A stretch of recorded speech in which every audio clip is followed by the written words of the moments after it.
अस्सलाम वालेकुम दोस्तों, जॉली अजीम हाजिर है फिर नई एक वीडियो के साथ। दोस्तों जो मेरा जॉली अजीम का हेल्थ सेक्शन है जिसके अंदर मुख्तलिफ किस्म की आपके लिए वेजिटेबल, फ्रूट्स, हर्ब्स, स्पाइस, मुख्तलिफ खाने पीने वाली चीज़ों के बारे में इंफॉर्मेशन लेकर आता हूँ।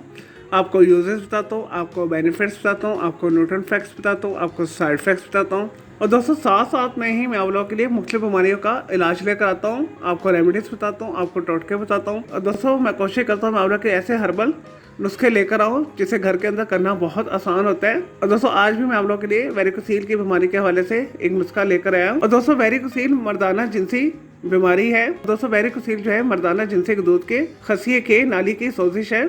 और दोस्तों वेरिकोसील के हवाले से मैं एक डिटेल वीडियोस ऑलरेडी बना के दे चुका हूँ, तो उसका लिंक डिस्क्रिप्शन बॉक्स के अंदर मैं डाल दूंगा।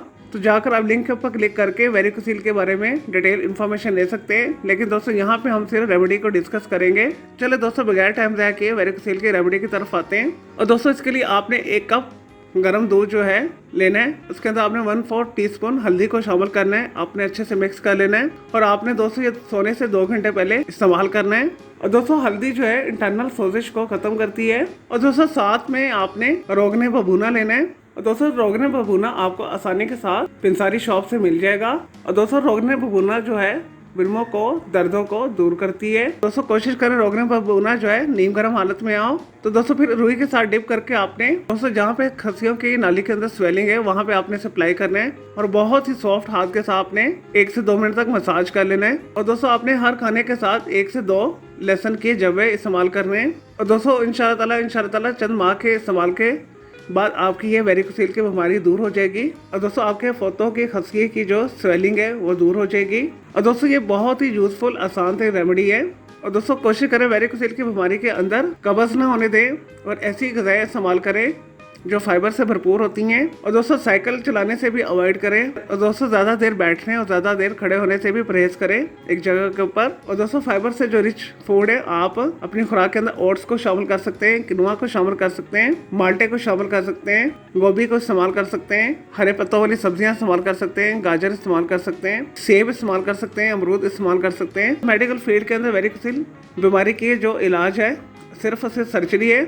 लेकिन आप अपनी ग़िज़ा को कंट्रोल करके और इस रेमेडी को करके वेरिकोसील की बीमारी से निजात पा सकते हैं। ये बेहतरीन नुस्खा है और दोस्तों बड़े से बड़े हकीमों का आजमाया हुआ नुस्खा है। तो दोस्तों आपने इसे ज़रूर वेरिकोसील की बीमारी के मरीज के साथ रिकमेंड करना है। चलिए दोस्तों मैं उम्मीद करता हूँ आपको ये वेरिकोसील बीमारी के हवाले से जो मैंने आपको रेमेडी बताई है आपको ये वीडियो पसंद आई होगी। और दोस्तों मजीद आपका कोई सवाल है इस रेमेडी के हवाले से तो जस्ट कमेंट के अंदर क्वेरी कीजिएगा, मैं आपको इसका जरूर रिप्लाई दूंगा। और दोस्तों इसके अलावा आप किसी और बीमारी के हवाले से कुछ पूछना चाहते हैं, किसी वेजिटेबल, फ्रूट, हर्ब, स्पाइस मतलब खाने पीने वाली चीज़ों के बारे में इन्फॉर्मेशन लेना चाहते हैं, किसी केमिकल कंपाउंड के हवाले से पूछना चाहते हैं, कोई डेली टिप लेना चाहते हैं, कोई किचन टिप लेना चाहते हैं, या दोस्तों कुछ भी पूछना चाहते हैं तो जस्ट कमेंट के अंदर क्वेरी कीजिएगा, मैं आपको इसका जरूर रिप्लाई दूंगा। और मैं आपके लिए अलग से एक वीडियो भी बना दूंगा। और दोस्तों इस वीडियो से पहले मैं आप लोगों के लिए बहुत सारी जो है मिक्स मालूमाती वीडियो ऑलरेडी बना के दे चुका हूँ, तो उनके लिए आप मेरे वीडियो सेक्शन में जाकर मेरी दूसरी वीडियोस भी दे सकते हैं। चलिए दोस्तों अब मैं आपको मिलूंगा एक न्यू इन्फॉर्मेटिव वीडियो के साथ। मुझे जॉली अजीम को इजाज़त दें। ओके जी, अल्लाह हाफिज़, टेक केयर।